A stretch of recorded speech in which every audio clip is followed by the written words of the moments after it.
welcome back to the channel. Yesterday I did a video regarding Coach Ed Reed, former Baltimore Raven, who was in contract negotiations with HBCU Bethune-Cookman to be their next head coach. Bethune-Cookman chose to terminate the negotiations and walk away from that because Ed Reed had gone on Instagram Live and kind of blasted the school for some of the shortcomings that they were having. And instead of coming to the table discussing it, they just wanted to be done with it. Well, a lot has transpired since then. And on January 21st, Bethune-Cookman released a statement on the football program. And they said Bethune-Cookman University has announced that it has decided not to proceed with contract negotiations with Ed Reed to become the next head coach at BCU. After undergoing a detailed assessment and review of the state of our football program, we have determined that it is in the best interest of our university, athletics program, and football student athletes to reopen the search and identify the next leader of Bethune-Cookman Wildcats football. While we appreciate the initial interest in our football program displayed by Mr. Reed during the course of recent weeks, we are also mindful of the qualities and attributes that must be exhibited by our institutional personnel during what have been uniquely challenging times for our campus as we recover from the impact of 2 hurricanes during this past fall semester. So that's what Bethune-Cookman had to say about it. And originally, Ed Reed was saying that they tried to say he was leaving on his own accord, but he indeed was being pushed out. So on January 20th, this is the statement from Ed Reed. Bethune-Cookman University has been working with my legal team to craft contract terms with the language and resources we knew were needed to build a successful football program. It's my desire to not only coach football, but to be an agent of change that most people just talk about being. However, after weeks of negotiations, I've been informed that the university won't be ratifying my contract and won't make good on the agreement we had in principle, which had provisions and resources best needed to support the student athletes. I was committed to coaching and cultivating a relationship with the university, players, community, and the fans. It's extremely disappointing this won't be happening. Thank you to those who share my vision and believe that greatness can be achieved with the right environment and surroundings. Although we couldn't make things work at BCU, the goal and mission are still the same. We serve to lead, lead to serve. We will continue with our pillars: respect, educate, empower, dream. Our efforts will remain about the kids through our foundation via our health and wellness programs, camps, and fundraising. We won't stop changing lives for the better, as we've done for over 20 years. So that's what he posted. Since then, some of his football players got together a petition to have him reinstated as the head coach. They've been posting on social media.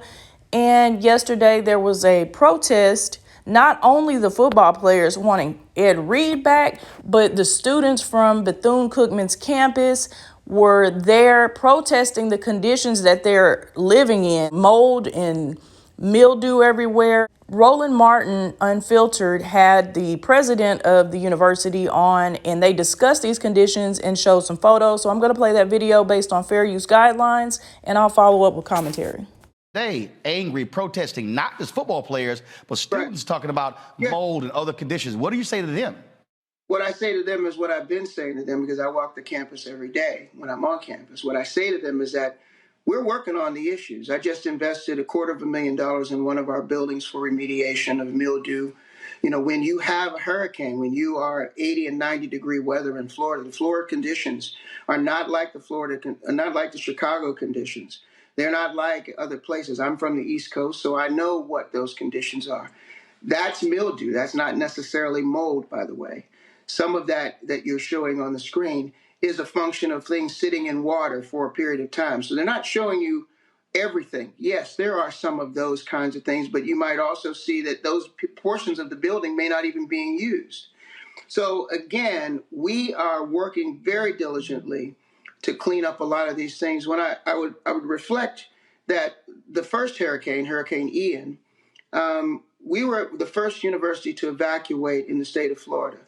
Had we not done that, we probably would have had a casualty. Well, I'm so glad that they evacuated early and they didn't have a casualty. But the way that mold looks in those buildings, they may need to evacuate again. I would be livid if my child went to that school and we were paying thousands of dollars in tuition and there's mold and mildew everywhere. Especially the one where it showed it on the blankets and all throughout the rooms. Yes, there's hurricanes, but do you have insurance? Can you get the building fixed promptly after the hurricanes? So you mean to tell me University of Miami is also going through that? Because I don't see their students outside protesting. Now, I know there's an issue with funding, but they need to do something because that's ridiculous. I couldn't in good conscience tell my child to go there and go through that foolishness. Students are angry, and rightfully so. Some of them are paying thousands of dollars from their own work just to go to school, and to have to deal with this, and then the administration act like, well, they have an attitude because you're demanding better. That's a problem. And Coach Ed Reed didn't even go all the way in. Looking at this and judging by this, he didn't even go all the way in like he could have. He scratched the surface and they got so upset and threw him out. But I'm glad that the students took it upon themselves to say, no, we're not going to let him just be thrown out and we're going to be stuck suffering in silence. So he, through what he said and the actions that have surrounded him, it is causing change. Now we have this president sitting on Roland Martin Unfiltered, having to answer for what's going on at his campus. One of the protest videos, they're saying they want the administration out.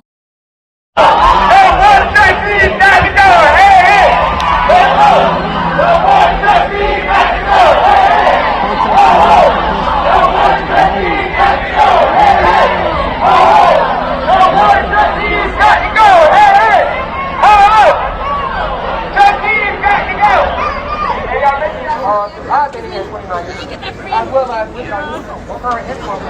We have had no address from our president, not a president since. We also have no representation at the Board of Trustees meeting.